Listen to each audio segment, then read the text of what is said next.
pertama sekali, saya ingin berterima kasih untuk kesediaan Bapak Ibu, teman-teman semua meluangkan waktu kembali hadir dalam acara kita malam ini yang merupakan kelanjutan dari acara sebelumnya dengan topik yang sama, yaitu psikologi sufi.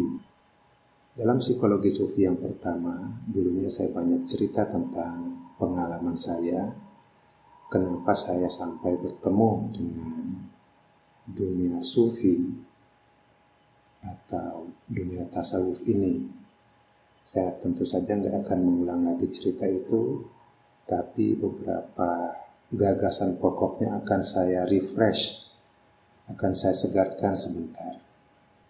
Sebelumnya kita sudah bicara tentang pentingnya hati atau kalbu dalam dunia sufi atau dunia tasawuf. Dunia sufi ini adalah jalan untuk membersihkan hati kita sampai mengkilap. Kenapa hati perlu dibersihkan? Karena dengan hati yang bersih itu kita bisa merasakan yang dalam bahasa Inggris disebut divine love, cinta ilahi.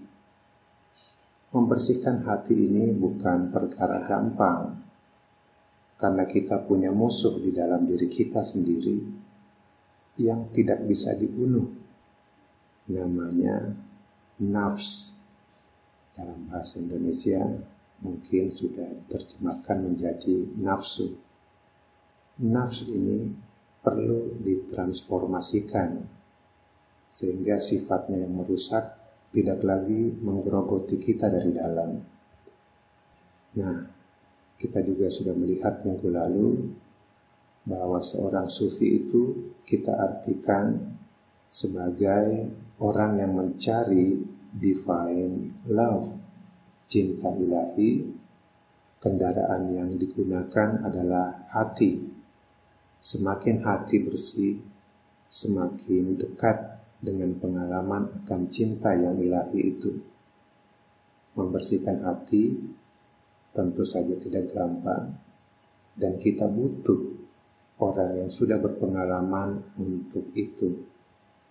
Orang itu disebut guru dalam bahasa Sanskerta, tapi dalam tradisi sufi atau tasawuf disebut dengan nama syekh, mursyid dalam bahasa Arab, atau dalam bahasa Persia itu disebut pir. Sufi adalah orang yang mencari divine love dengan memurnikan hatinya dengan bantuan guru. Dari definisi yang kita lihat ini, ada peran penting dari seorang guru kalau kita benar-benar ingin berjalan di jalan sufi atau tasawuf. Dan peran guru itulah yang ingin kita lihat dalam pertemuan kita hari ini. Semoga jelas sampai di sini ya. Mari kita bicarakan peran guru ini di jalan spiritual. Sebelum kita masuk, biasakan diri dulu dengan istilah-istilah ini. Guru itu bisa disebut juga syekh, bisa disebut juga mursyid atau pir. Tapi di sepanjang pertemuan kita hari ini saya akan sering menggunakan dua istilah, syekh dan mursyid. Saya nggak akan menyandarkan diri pada buku-buku. Saya bersyukur sekali bahwa saya diberi kesempatan untuk bertemu dengan guru sufi di masa pendidikan saya dulu ketika menempuh program master di Inggris. Saya melakukan penelitian tentang peran guru dalam perjalanan sufi. Dari pengalaman bertemu itulah kemudian saya sedikit paham tentang peran guru, dan ini yang akan saya share hari ini, saya bagikan hari ini. dan saya nggak akan melenceng dari apa yang saya dengarkan. Referensi utama saya, patokan utama saya adalah apa yang saya dengarkan dalam perbincangan kami. Ini yang akan saya bagikan hari ini. Mari kita lihat poin yang pertama. Apa itu sufisme? Guru sufi yang saya temui menjelaskan. Bisa dilihat teks bahasa Inggrisnya di atas, tapi saya nggak akan membaca itu, saya langsung ke bahasa Indonesianya. Bisa di cross check langsung, sehingga setiap kata-kata yang saya sampaikan ini selalu dikaitkan dengan apa yang saya dengarkan dari mereka. Sufisme adalah kata Inggris dan tasawuf adalah kata Arab. Tasawuf adalah sarana atau alat bantu untuk mendapatkan kehidupan rohaniah. Kehidupan rohaniah ini bahasa Inggrisnya spirituality. Kalau kita Indonesiakan bisa menjadi spiritualitas. Jadi, kehidupan rohaniah sama dengan spiritualitas. Itu yang ingin dituju lewat tasawuf. Nah, kata ruhaniah dalam bahasa Arab berasal dari kata ruh. Bahasa Inggris dari ruh itu adalah spirit atau soul. Karena itu, sufisme atau tasawuf adalah seni mengetahui roh atau spiritmu sendiri atau soulmu sendiri. Itu arti tasawuf yang saya dengarkan. Kita sekarang masuk ke fondasi dasar dari sufisme. Saya mendengar seperti ini. Keseluruhan sufisme atau tasawuf tadi mirip dengan tembok bata. Fondasinya atau tempatnya berdiri adalah syariah, atau kadang-kadang dalam bahasa Indonesia kita sebut syariat. Jika kamu menyingkirkan syariah, kamu bermain-main dengan kekuatan tembok itu. Sebenarnya, bangunan tanpa fondasi akan jatuh. Nah, ini perlu saya tegaskan sedikit di sini, bahwa saya sulit sekali memahami ketika ada yang mengatakan orang-orang yang menganut atau mengikuti ajaran sufi itu tidak mengikuti syariah. Dari pernyataan ini sangat jelas bahwa seorang sufi menganggap syariah itu sebagai fondasinya. Jadi pernyataan bahwa orang yang mengikuti ajaran sufi itu mengabaikan syariah adalah pernyataan yang nggak bisa dimengerti berdasarkan cerita dari guru sufi yang saya dengarkan. Lalu setelah syariah itu, apa yang ada di atasnya kalau syariah itu adalah fondasi? Nah, di sini saya mengutip sedikit pernyataan lebih lengkap dalam buku ini. Kalau sempat baca buku ini, Heart, Self and Soul, The Sufi Psychology of Growth, Balance and Harmony.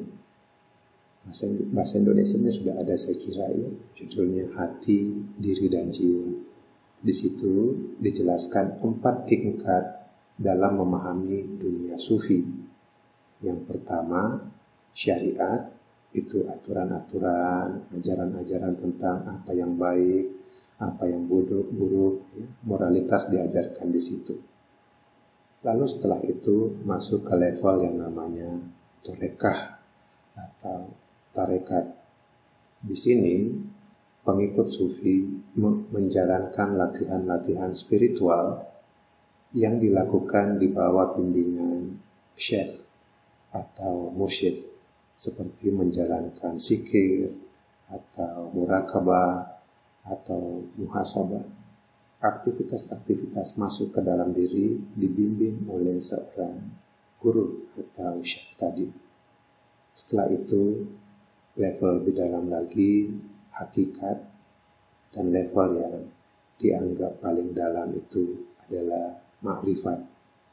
Itu tahapan-tahapan yang tidak mungkin dipisahkan, yang oleh syekh yang saya temui dikatakan tadi dasarnya syariat, dengan syariat itu melangkah lebih dalam ke tarekah, hakikat, dan ma'rifat. Intinya seperti itu. Perjalanan itu semakin mendekatkan kita pada pemahaman pribadi tentang hubungan kita dengan Tuhan atau Allah. Bagaimana hubungan sufisme dan sains, ilmu pengetahuan? Saya diberitahu seperti ini. Sains membuat kita mengalami hidup di ketinggian. Sains membuat kemajuan. Itu sisi baiknya sains. Tapi ada sisi buruknya. Apakah sains memberitahu kita tentang kebenaran yang menyeluruh? Ada 3 tingkatan kebenaran. Kebenaran itu level yang paling rendah. Level lebih tinggi namanya kebenaran yang menyeluruh. Dan level yang paling tinggi kebenaran mutlak. Benar bagi saya belum tentu benar bagi Bapak Ibu. Benar bagi Bapak Ibu belum tentu benar bagi saya. Itu kebenaran level 1. Kebenaran yang sifatnya masih pribadi. Ketika kita duduk bareng, membicarakan di antara kita tentang kebenaran, lalu kita sampai pada kesepakatan, ini loh yang benar, dan kita menyepakati itu, maka itu kebenaran level kedua. Kita sepakat semua. Tapi di situ masih ada kemungkinan kesalahan, masih memungkinkan terjadi error. Pada level kebenaran yang ketiga, kebenaran mutlak, di situ tidak ada lagi celah bagi error. Kebenaran sempurna. Nah, sejauh ini belum ada ilmuwan yang menyatakan bahwa mereka sudah sampai pada kebenaran mutlak. Dan ajaran sufi mau membawa kita ke situ.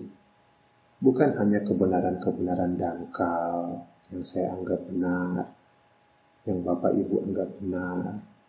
Bukan juga sebatas kebenaran yang kita sepakati bareng-bareng secara bersama. Tapi kebenaran mutlak yang di dalamnya tidak ada lagi celah buat kesalahan atau error. Nah, itu yang membedakan antara ajaran sufi dan sains. Sufi membawa kita ke kebenaran terdalam. Perbedaan berikutnya antara ilmuwan dan sufi adalah ini yang saya dengarkan. Dia mengatakan, bagi sains atau ilmu pengetahuan ada 2 sumber pengetahuan, yaitu panca indera yang ditangkap oleh indera-indera kita, mata, hidung, telinga, kulit, lidah, ditambah dengan intelek atau akal. Itu kebenaran yang seringkali menjadi standar bagi ilmu pengetahuan. Panca indera plus intelek. Bagi seorang sufi ada 5 sumber pengetahuan. Mereka mengakui apa yang disampaikan oleh para ilmuwan, bahwa kita mengetahui sesuatu dari panca indera. Kita melihat keluar, seperti Bapak Ibu sekarang melihat saya, dan saya juga melihat Bapak Ibu. Itu kebenaran, pengetahuan. Lalu kita punya intelek yang juga bekerja ke arah luar. Kita melihat macam-macam apapun yang kita temui di sekitar kita, kita bisa menganalisisnya seperti ahli-ahli kimia itu, bagaimana dia menganalisis ya setiap benda. Ahli-ahli fisika juga seperti itu, biolog juga seperti itu, menganalisis tubuh manusia. Itu menggunakan intelek eksternal. Tapi seorang sufi nggak berhenti di situ. Mereka mengatakan ada juga sumber pengetahuan lain yang disebut panca indera internal. Saat kita tidur, kita bisa melihat macam-macam hal, mendengarkan suara, merasakan angin di badan kita. Itu tangkapan panca indera, tapi nggak keluar arahnya, tapi ke dalam. Itu disebut panca indera internal. Dan orang-orang sufi percaya betul tentang mimpi dan artinya. Saya pernah ketemu seorang pengikut sufi di Inggris. Dia bercerita ke saya. Pada waktu itu saya tanya, kamu kok mau ikut tarekat ini? Dia bilang, saya sebenarnya berasal dari kota lain. Pada suatu saat saya bermimpi, saya melihat wajah seseorang dalam mimpi saya. Sampai suatu saat saya menghadiri semacam pengajian seperti itu, dan melihat wajah orang yang ada di mimpi saya, dan saya yakin dia adalah guru saya. Dan dia kemudian belajar pada syekh atau mursyid yang dia temui itu dan menjadi muridnya. Itu ya, orang-orang sufi percaya pada mimpi dan pesan yang ada dalam mimpi. Ada juga intelek internal. Kalau intelek eksternal itu seringkali kita hubungkan dengan otak, maka intelek internal ini hubungannya bukan ke otak, tapi ke hati. Nah, ini yang kurang begitu dipelajari oleh banyak ilmuwan sekarang, termasuk psikolog. Mereka masih sibuk dengan pengetahuan panca indera eksternal dan intelek eksternal. Panca indera internal diabaikan. Saya pernah mengadakan satu acara untuk temu jiwa ini tentang tafsir mimpi. Di situ kita lihat ada beberapa psikolog barat yang serius menafsirkan mimpi, tapi mereka itu cenderung diabaikan sekarang, meskipun yang mereka sampaikan itu mengandung kebenaran. Nah, para sufi melihat pentingnya mimpi itu, sekaligus juga melihat pentingnya hati atau intelek internal. Dan sumber pengetahuan kelima adalah evolution, atau dalam bahasa Indonesia dan Arab ilham. Nah, hati-hati, ilham ini bisa berasal dari setan atau Allah. Karena itu penting sekali mengembangkan kemampuan memilah apakah ini bisikan dari setan atau memang suara dari Allah. Nah, seorang sufi dilatih untuk menajamkan kemampuan itu, yang tentu saja dalam sains itu enggak menjadi perhatian. Jelas sekarang kenapa mursyid yang saya temui mengatakan sains punya 2 sumber pengetahuan, sementara bagi sufi ada 5. Nah, perhatikan, apa toh setan itu? Dan bagaimana kita memaknai setan itu secara psikologis? Seorang mursyid bercerita, inilah yang sebenarnya tidak dimengerti oleh banyak orang. Mereka ingin lari dari setan. Kamu tidak bisa lari dari setan. Selama kamu masih dalam kendali panca indera dan intelekmu, kamu rentan dipengaruhi setan. Setan memberimu pengetahuan yang bisa membuatmu merasa, aku orang yang hebat, aku orang yang sangat ini, sangat itu. Dengan kata lain, di balik kesombongan kita ada kerja setan. Dan setan ini kalau kita tarik ke dalam psikologi, dia terhubung dengan ego kita masing-masing. Ego yang mendorong kita merasa diri lebih tinggi dari orang lain, lebih hebat dari orang lain, lebih mulia dari orang lain. Perasaan-perasaan yang membuat kita merendahkan orang lain dan meninggikan diri sendiri, itu adalah kerja setan, kerja ego kita masing-masing. Nah, ini yang dimusuhi oleh seorang sufi. Seorang sufi memusuhi kesombongan. Kesombongan itu diberi makan oleh setan. Jadi setan di sini ternyata ada dalam diri kita masing-masing yang seringkali keluar bukan dalam bentuk makhluk-makhluk yang sering kita bicarakan itu, tapi lebih pada merasa orang lain itu lebih rendah daripada saya. Ini yang kadang-kadang gak dimiliki oleh ilmuwan, tapi dimiliki oleh seorang sufi. Seorang sufi itu bisa berpengetahuan banyak, tapi di balik pengetahuan yang banyak itu, dia selalu menjaga kerendahan hati. Dan itu jelas pada seorang sufi sejati. Kerendahan hati itu selalu hidup. Sekarang mari kita lihat, kenapa bimbingan spiritual ini harus ada? Saya diberitahu seperti ini.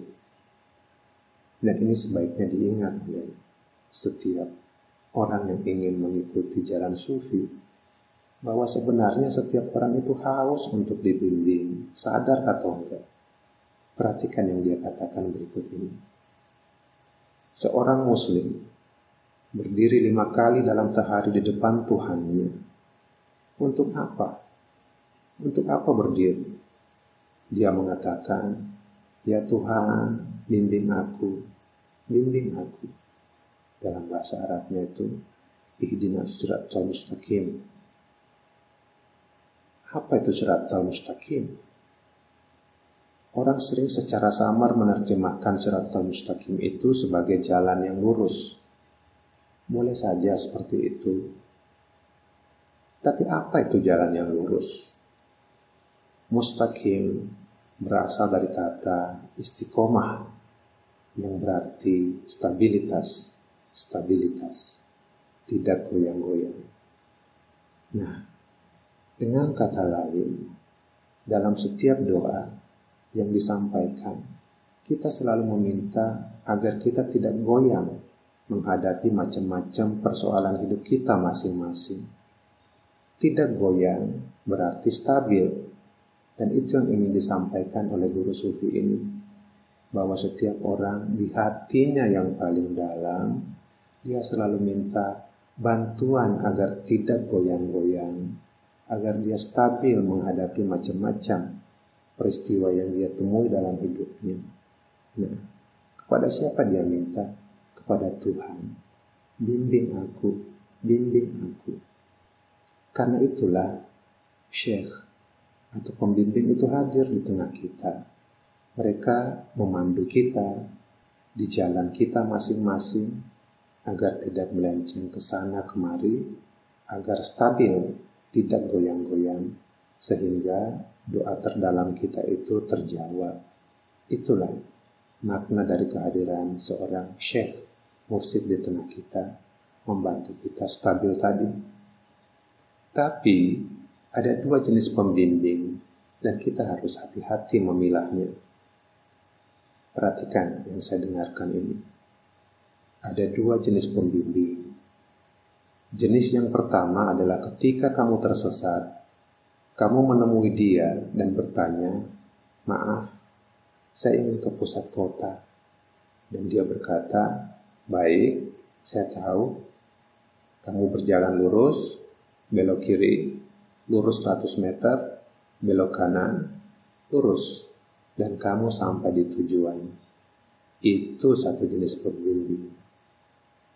Ada jenis pembimbing lain yang mengatakan, ingin ke sana, ingin ke pusat kota, saya sopir taksi. Masuk, saya akan membawamu ke sana. Itu sudah menjadi tugas. Dan begitulah pemandu spiritual atau syekh atau mursyid, pada dasarnya, sejujurnya bagi seorang sufi, pembimbing spiritual itu mirip dengan sopir taksi tadi. Dia mengatakan, "Mari masuk, saya akan membawamu ke sana." Itulah pembimbing sejati. Nah, jadi ada 2 pembimbing yang semestinya nggak begitu mengalami, tapi hanya menunjuk-nunjuk saja. Dan yang kedua, dia mengalami dan dia tahu betul bagaimana membawa kita ke sana. Seorang mursyid lain mengatakan, ketika saya bertanya, sebagai seorang syekh, apa peran yang Anda jalankan? Dia beritahu saya seperti ini.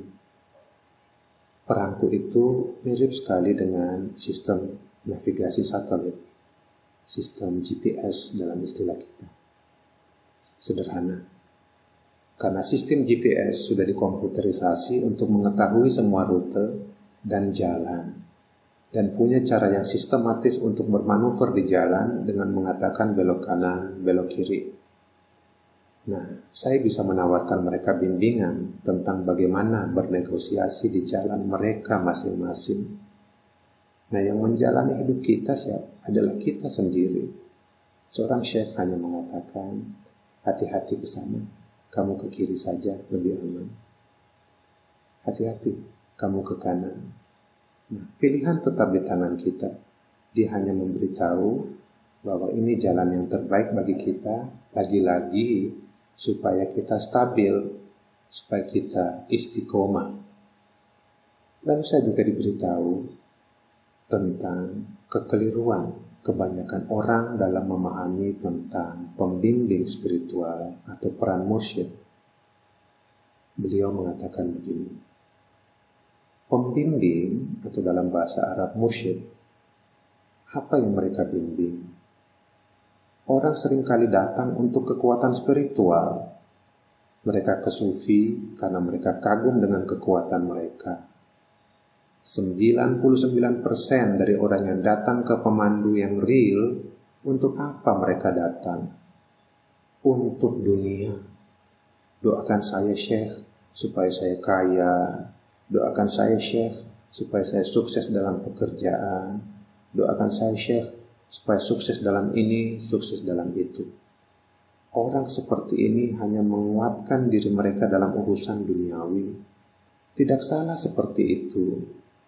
Tapi itu sama saja dengan meminta 1 penny pada ratu. Ini istilah Inggris ya, mata uang mereka itu kan pound sterling. Di bawah pound sterling itu ada pecahan-pecahan. Nah, pecahan-pecahan itu namanya penny. Menurut syekh yang bercerita ini, sayang sekali syekh itu punya pengetahuan yang luas, tapi kok kamu datangnya untuk urusan-urusan kecil seperti itu? Kamu hanya membuang-buang waktumu untuk sesuatu yang semestinya bisa kamu dapatkan jauh lebih besar. Nah, kebanyakan orang hanya mengejar yang sangat-sangat kecil itu. Dan itu membuat seorang syekh menjadi sedih ketika menemukan bahwa mayoritas yang datang ke mereka itu bukan berniat menemukan Tuhan dalam dirinya, bukan berniat membersihkan hatinya, tapi supaya mendapatkan kesuksesan yang seringkali terkait dengan kesuksesan duniawi. Memang itu bisa saja, tapi itu memprihatinkan sekali bagi seseorang dari perspektif syekh tadi ya. Nah, sekarang kalau memang kita ingin menjadi sufi, seperti apa toh ciri sufi sejati itu? Perhatikan, ciri pertama, mereka itu pelancong. Mereka hidup di dunia ini benar-benar seperti orang yang hanya jalan-jalan saja sebentar di sini. Jalan-jalan. Perhatikan yang dia katakan, yang beliau katakan. Sufi sejati atau salik itu pelancong, tidak pernah membiarkan dunia mempengaruhi dia. Hidupnya adalah perjalanan. Sufi hanya tertarik pada perjalanan. Saya kadang-kadang memperhatikan orang yang duduk dengan saya, khususnya saat menunggu kereta untuk melanjutkan perjalanan. Seluruh bahasa tubuhnya kelihatan berbeda. Cepat-cepat ingin pergi. Nah, kalau kamu menyewa rumah yang dekorasinya jelek, dan kamu tahu kamu hanya tinggal di situ selama 10 hari, apakah kamu akan mendekorasi rumah itu? Akankah kamu menghabiskan uangmu untuk rumah itu? Nah, seperti itulah seorang sufi.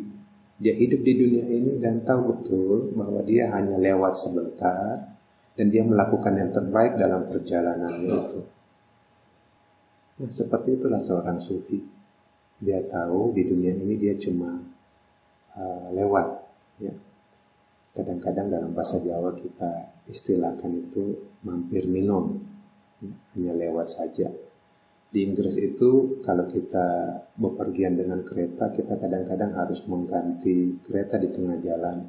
Dan itu dengan jarak waktu yang tipis antara 5-10 menit saja. Nah, kalau dalam perjalanan kita bertemu dengan orang-orang yang hanya lewat seperti itu di stasiun kereta, maka kita bisa merasakan seperti apa arti dunia ini bagi seorang sufi. Itu ciri yang pertama dari seorang sufi. Mereka itu pelancong, tidak serius-serius amat di sini, cuma lewat. Yang kedua, seorang sufi itu adalah pengemis, peminta-minta. Bahasa Arabnya itu fakir. Perhatikan yang beliau katakan. Pengemis, peminta-minta, tidak pernah menolak pengemis atau peminta-minta. Kalau kamu pengemis sejati, kamu tahu seperti apa rasanya mengemis. Orang spiritual itu mengemis untuk dibimbing, dan pada akhirnya sumber dari bimbingan itu adalah Tuhan atau Allah. Seorang sufi itu sebenarnya pengemis, peminta-minta. Itu sebabnya dalam Al-Quran dikatakan, jangan pernah menolak orang yang datang kepadamu. Kenapa? Itu adalah tanda kerendahan hati. Siapapun orangnya, seorang sufi pasti menerima. Jadi kalau dia milih-milih, dia pasti bukan sufi. Dia pasti menerima siapapun yang datang ke dia. Dengan menerima seperti itu adalah tanda kerendahan hati seorang sufi. Itu adalah sifat mereka. Seorang sufi tahu bahwa jika saya rendah hati, Tuhan akan menyayangi saya. Jadi, seorang mursyid, pembimbing spiritual, tujuannya adalah membimbing orang lain, tapi dia sendiri selalu menganggap dirinya pengemis di depan Tuhan. Itu yang saya dengarkan. Nah, pengemis itu identik dengan kemiskinan. Kemiskinan di sini bukan material. Banyak juga sufi yang tidak bisa kita lihat sebagai seorang yang secara material miskin. Tapi hati mereka itu selalu dijaga kemiskinannya di depan Tuhan. Dan itu selalu mereka tekankan betul. Rendah hati, rendah hati, rendah hati. Jadi kalau seorang sufi itu seringkali kita gambarkan sebagai orang yang tidak kenal marah. Kalau ingin melihatnya marah gampang kok. Coba aja sombong di depannya. Dia pasti kelihatan marah. Tapi dia nggak marah pada kita. Dan dia marah pada ketinggian hati kita. Kesombongan hati kita. Karena mereka sejak berjalan di jalan tasawuf sampai akhir perjalanan mereka, guru mereka tidak akan pernah berhenti mengatakan rendah hati, rendah hati, rendah hati. Nah, salah satu cara untuk merasa diri rendah adalah melihat diri sendiri sebagai pengemis, peminta-minta, seperti itu. Jadi sudah tergambar ya mentalitas seorang sufi itu. Dia melihat dirinya sendiri hanya sebagai pelancong di dunia ini yang gak perlu serius-serius amat dengan macam-macam persoalan hidup. Nah, kita ini gampang sekali serius sampai mengurung diri segala, muka sudah nggak jelas bentuknya saking seriusnya menyikapi hidup. Seorang sufi enggak, apapun yang dia temui dalam perjalanannya, ya itu hanya bagian perjalanan yang nggak perlu diseriusi. Ya. Yang kedua, mereka itu menanamkan ke diri mereka sendiri kerendahan hati sedalam-dalamnya. Semakin dalam kerendahan hati itu, semakin dicintai oleh Tuhan. Itu yang ditanamkan oleh para sufi. Menjadi seorang guru tentu saja hanya bisa dilakukan kalau ada muridnya. Nggak ada guru tanpa murid, nggak ada murid tanpa guru. Nah, kehadiran seorang guru itu ada karena ada murid. Nah, bagaimana dengan murid? Seorang guru sufi itu dulunya seorang murid juga. Dia tiba-tiba menjadi seorang syekh. Dia itu murid yang kemudian dipercaya oleh syekhnya untuk meneruskan ajaran dan dia kemudian menjadi syekh. Ada syarat penting dari seorang murid yang dalam bahasa Inggris itu disebut submission. Kalau kita Indonesiakan, kepatuhan. Perhatikan yang dikatakan oleh beliau. Banyak kaum intelektual mengatakan, ya, saya akan menemui syekh, saya akan mendengarkan syekh, tapi hanya mendengarkan yang sesuai dengan pemahaman intelektualku. Saya akan terima ajarannya, tapi kalau tidak sesuai dengan pemahaman intelektualku, saya tolak.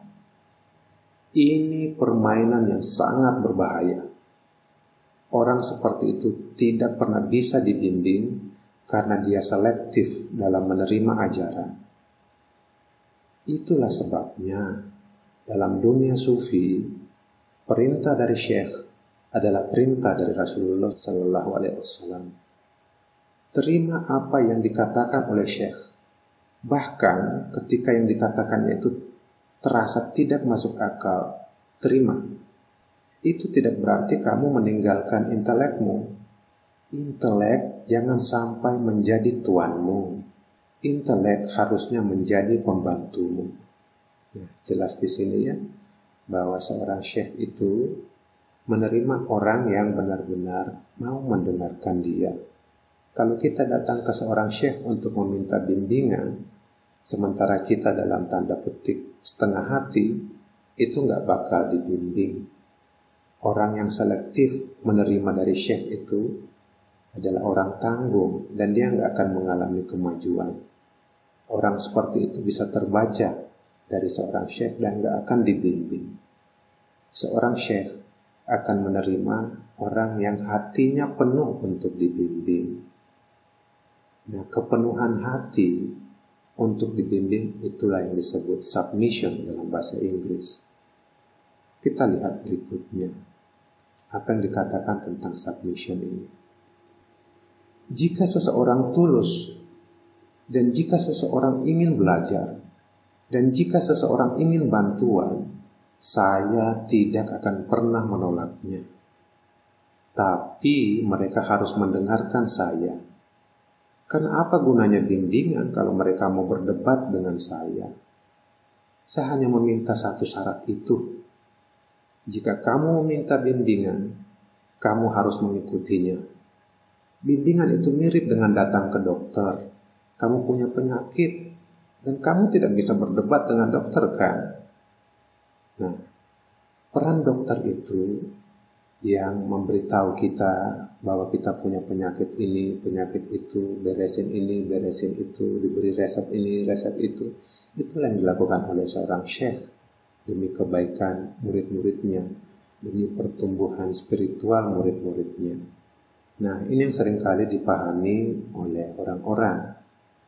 Termasuk saya sebelum melakukan penelitian ini, saya berpikir, loh kok mau-maunya ya mengikuti syekh sepenuhnya seperti itu.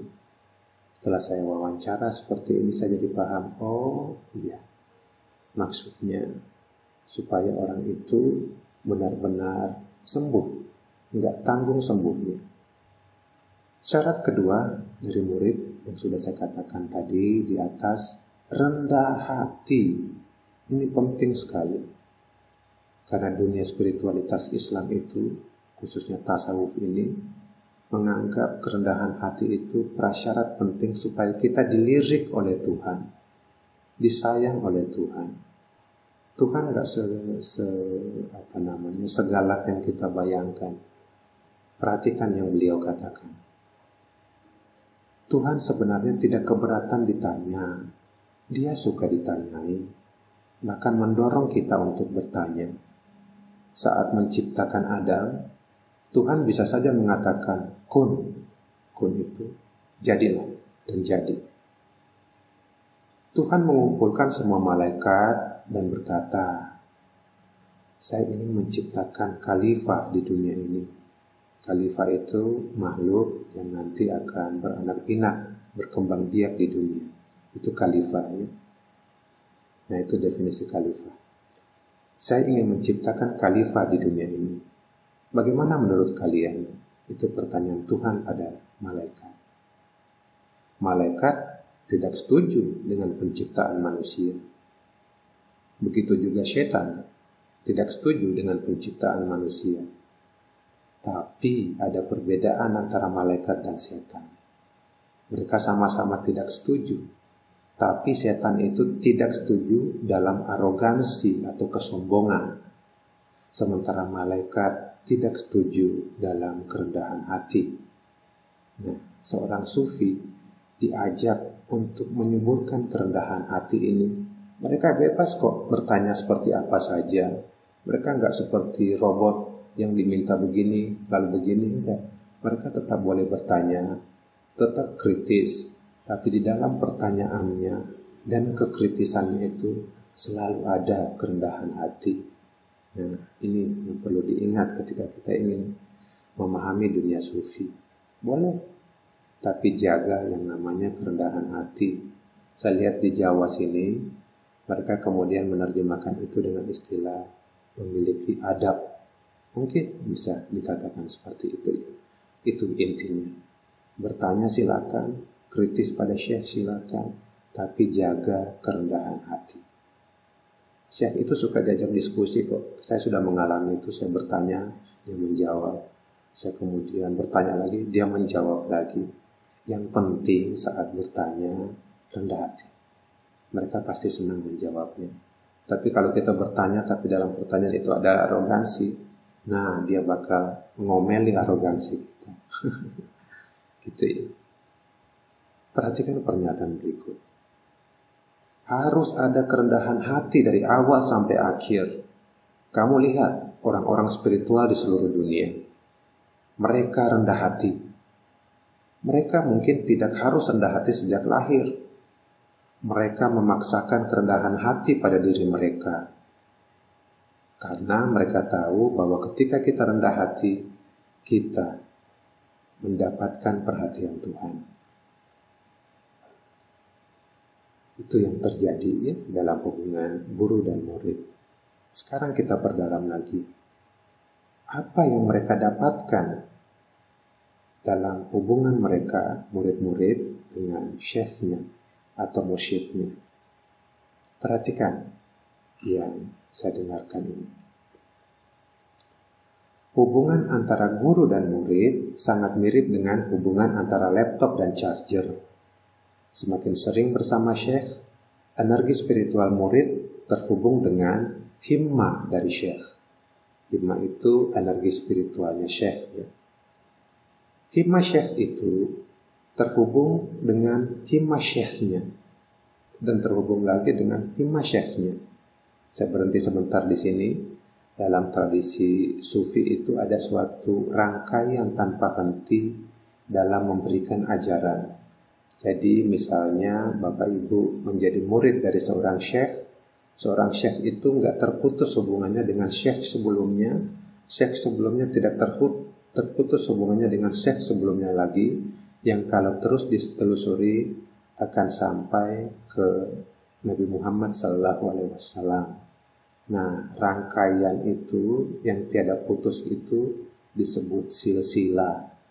Nah, ketika kita bertemu dengan syekh yang sejati, kita akan dicharge, mendapat energi spiritual yang mengalir dari satu orang mulia ke orang mulia yang lain, dari orang mulia yang lain ke orang mulia berikutnya.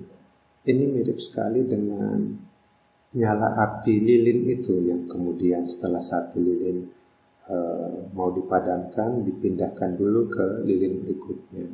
Dan ketika lilin ini sudah mati, kualitas nyala apinya itu nggak berbeda dari nyala api dari lilin yang mendapat api dari lilin sebelumnya. Gitu ya. Nah, jadi himmah atau energi spiritual syekh itu terhubung dengan syekh sebelumnya. Nah, itulah sebabnya pertemanan dengan syekh itu pilar utama dalam sufi. Sulit sekali memahami ajaran sufi tanpa berteman dengan syekh. Tujuan dari murid sejati adalah bersama dengan syekhnya. Apa yang dilakukan syekh itu nggak penting.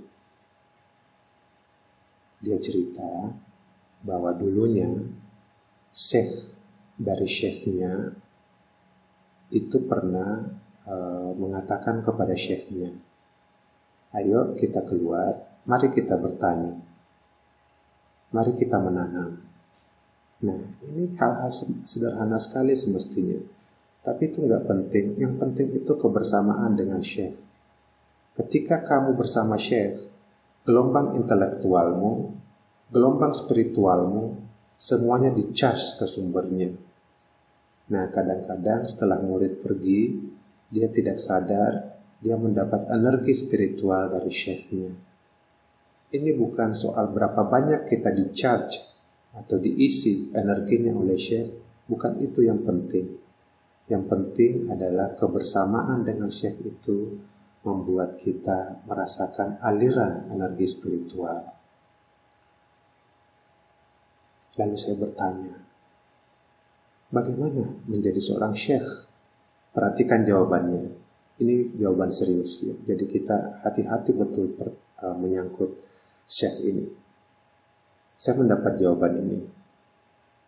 Siapapun yang ingin menjadi syekh akan menjadi penipu, pembohong, atau saya terpaksa harus mengatakan dia akan menjadi gangster.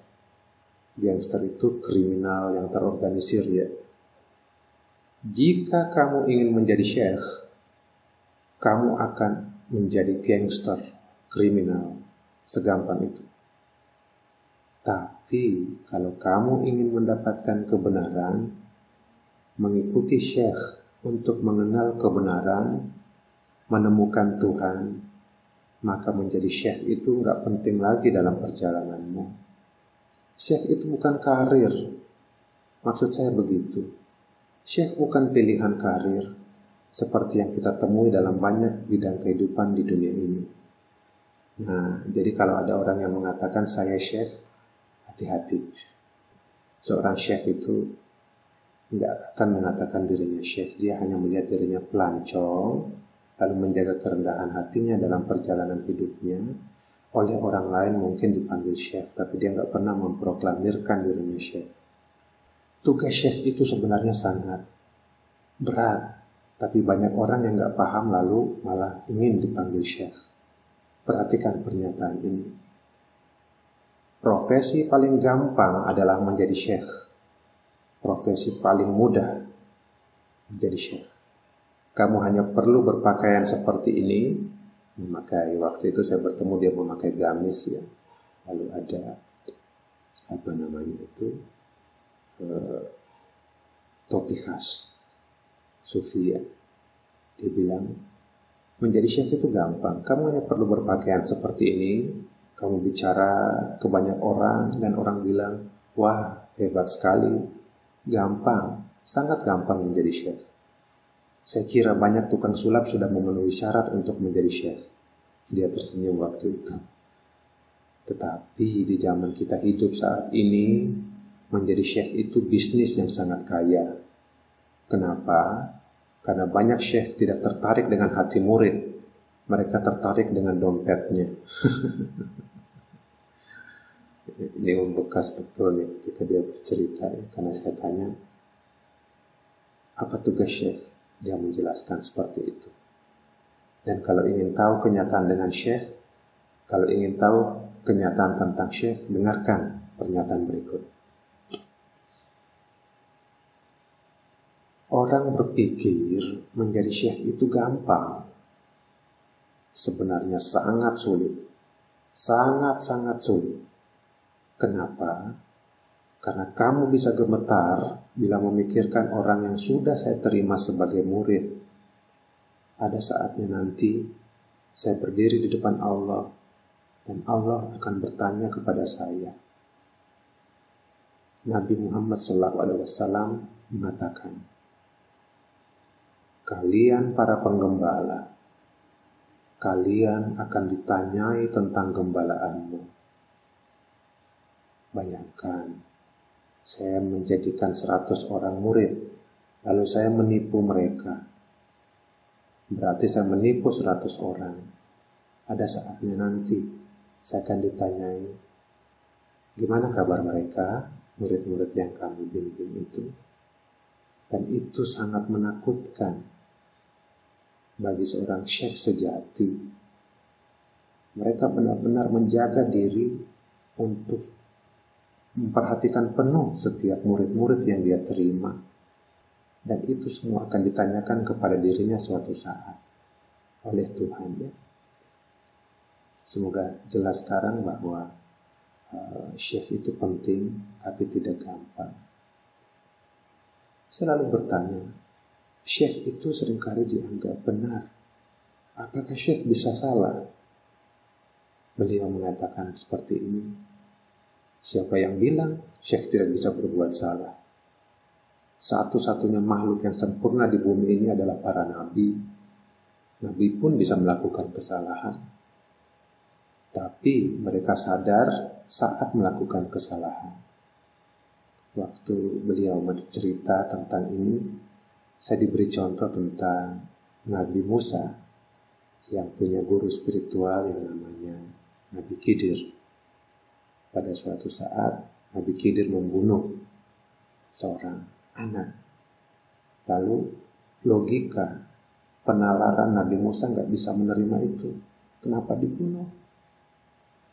Lalu Nabi Khidir bilang, kalau dibiarkan suatu saat dia akan menjadi kriminal yang membahayakan banyak orang. Nah, seperti itu. Ya. Begitulah seorang sufi benar-benar rendah hati mengakui bahwa dia bisa salah.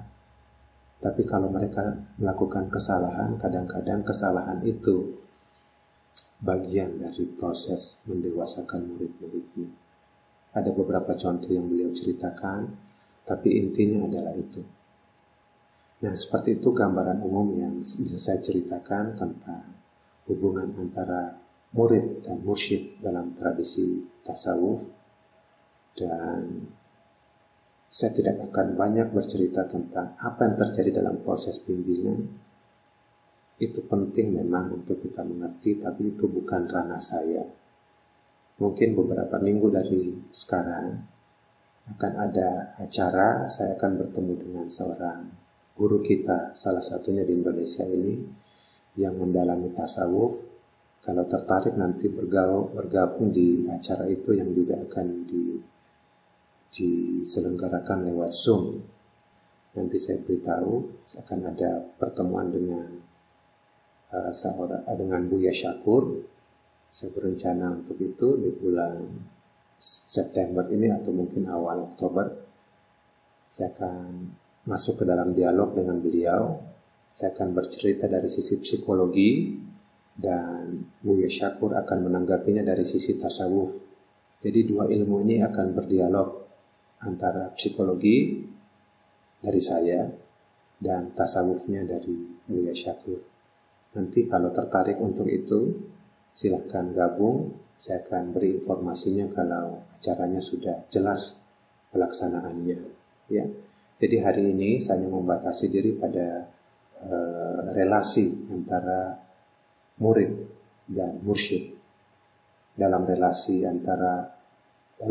itu mursyid melakukan apa pada muridnya? Ya, yang tahu mursyid itu sendiri. Tapi yang diberitahu ke saya ya ini.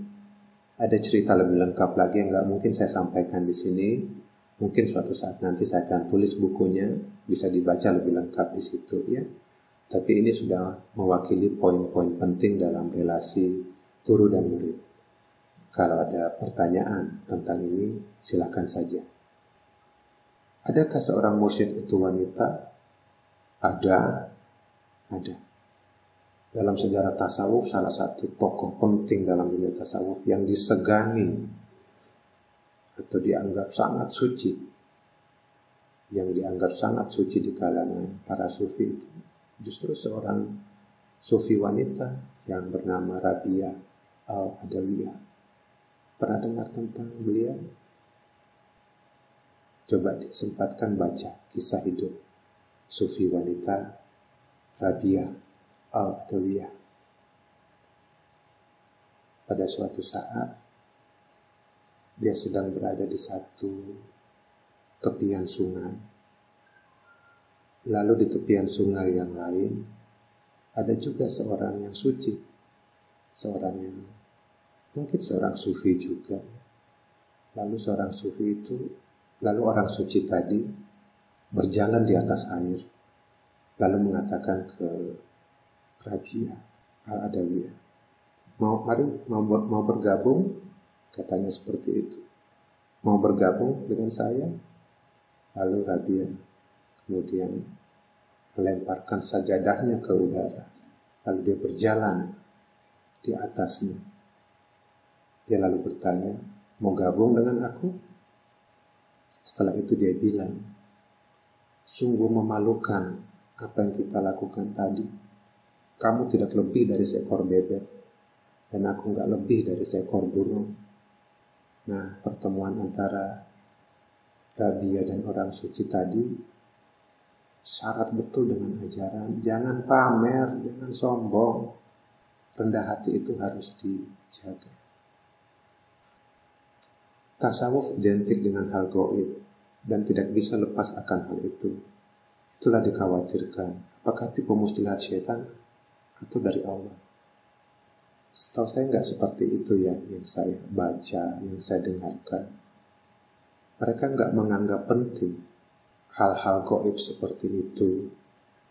Justru dalam dunia tasawuf, kalau seorang sufi sudah masuk ke perhatiannya tertuju pada hal-hal seperti itu, maka dia dianggap gagal dalam perjalanannya. Memang dalam perjalanan spiritual sampai pada tujuan terdalamnya, sangat mungkin pertemuan dengan hal-hal gaib seperti itu, sangat mungkin. Tapi itu mereka abaikan kok, itu nggak penting buat mereka.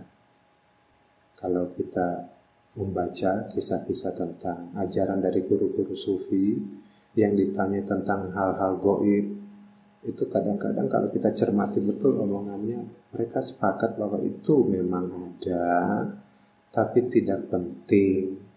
Jangan sampai itu membuat kita justru melenceng dari perjalanan inti.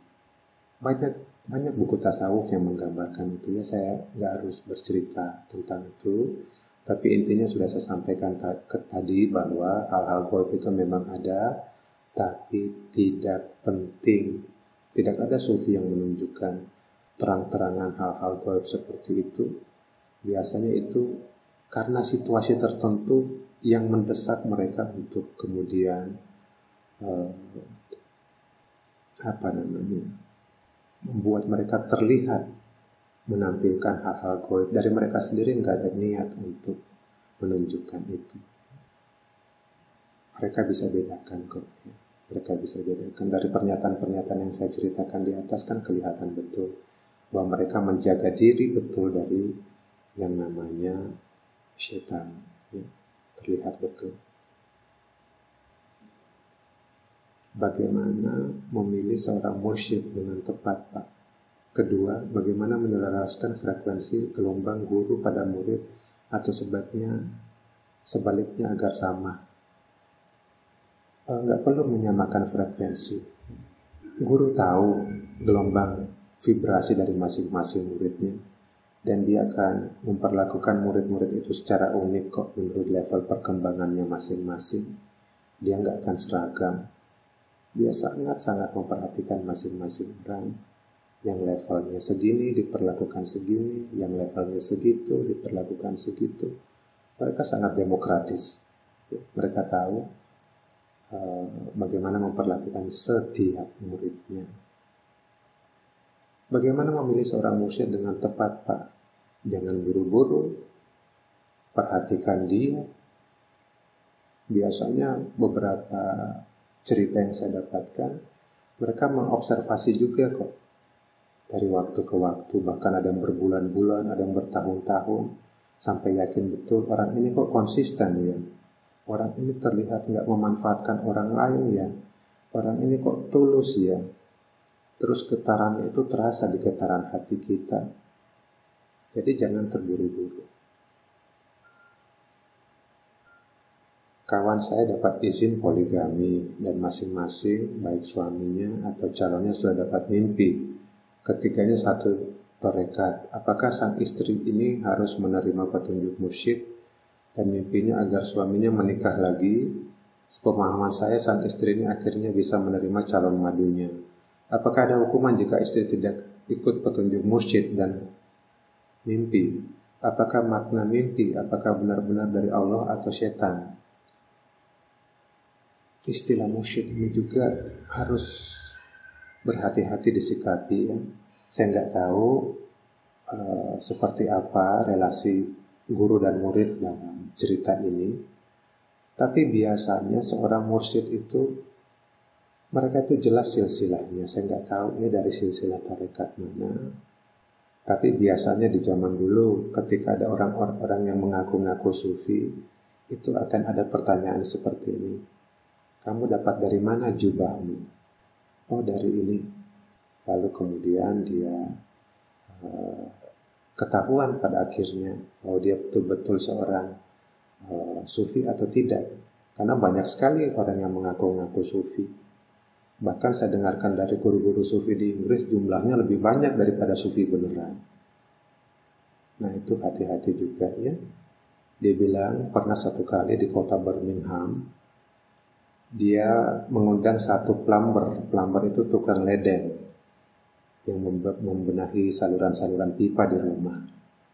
Lalu suatu saat plumber ini sudah lama nggak datang. Sampai suatu saat dia melihat plumber ini sedang memberi semacam ceramah. Lalu di depannya ada banyak orang yang mendengarkan ceramahnya.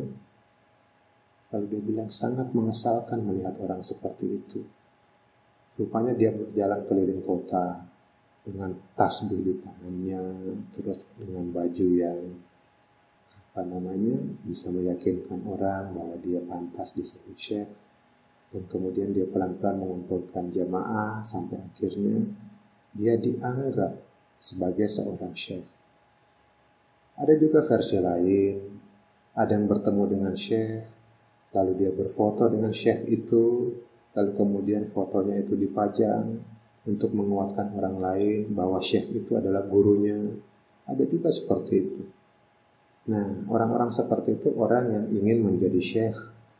Dan ingat yang dikatakan syekh tadi, kalau kita ingin menjadi syekh, bisa dipastikan kita akan menjadi tukang bohong, penipu, gangster. Nah, saya nggak tahu seperti apa yang kita temui dalam kehidupan sehari-hari, tapi tolong latih sensitif kita masing-masing, rasa kita masing-masing untuk merasakan vibrasi dari orang-orang yang ingin kita jadikan guru. Karena kalau kita terlanjur salah, maka itu bisa menjadi bencana yang nggak main-main ketika kita dibimbing oleh orang yang keliru ya.